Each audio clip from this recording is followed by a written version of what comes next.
5 people are in custody right now for an alleged plot, to attack Sunday's UFC event at the White House. Sources tell us the plan included explosive-laden drones and snipers. FBI Director Kash Patel took to social media to praise the work of the agents who prevented the attack. Let's bring in CBS News Justice reporter Jake Rosen with much more about what we're learning here. Hey, Jake, so what do we know about the plot and how the FBI learned about the threat in the first place? Well, piecing together what we have from CBS News reporting, some public statements from a Secret Service deputy director and court documents, here's what we know right now, Mugo.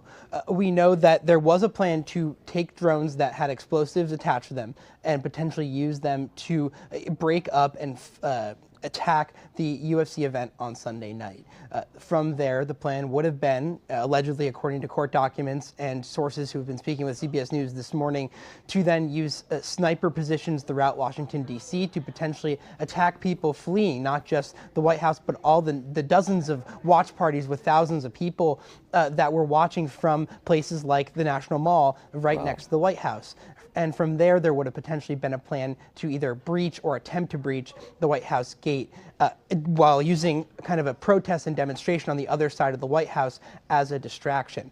We do have some court documents for at least one of the people who was arrested. It's a 19-year-old from Ohio who was arrested near the Columbus, Ohio area.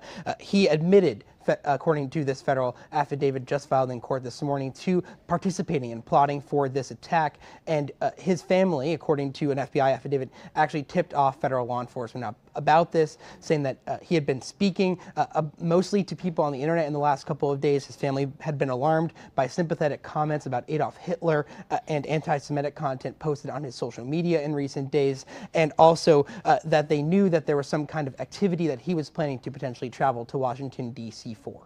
And Jake, I know we are obviously still getting more information about this, but do we know how soon it took the FBI to figure out that this was happening before the event took place? Well, according to FBI Deputy Director Matt Quinn, who spoke earlier today during a separate press conference here in Washington, D.C., he said that law enforcement reacted quickly as soon as they found out. June 10th was the date. Sources have told CBS News that the federal law enforcement apparatus was tipped off. From there, they worked with local law enforcement.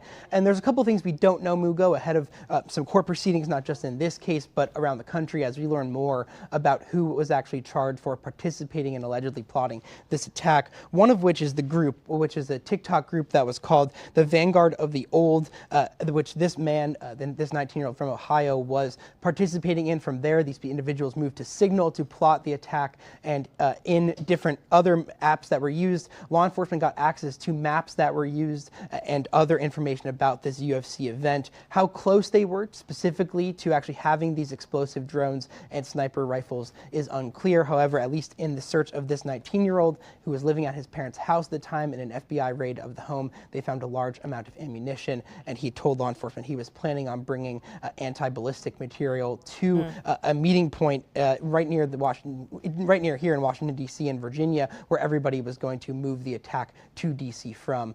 Certainly more to come, and quite a striking example of not just the work that law enforcement did to stop this, but also the threat environment that the city and the country face as we go into these America 250 celebrations that will continue for the next couple of weeks or so. Right. And Jake, there you said more to come. Do we know what comes next? A court date? Anything in place right now?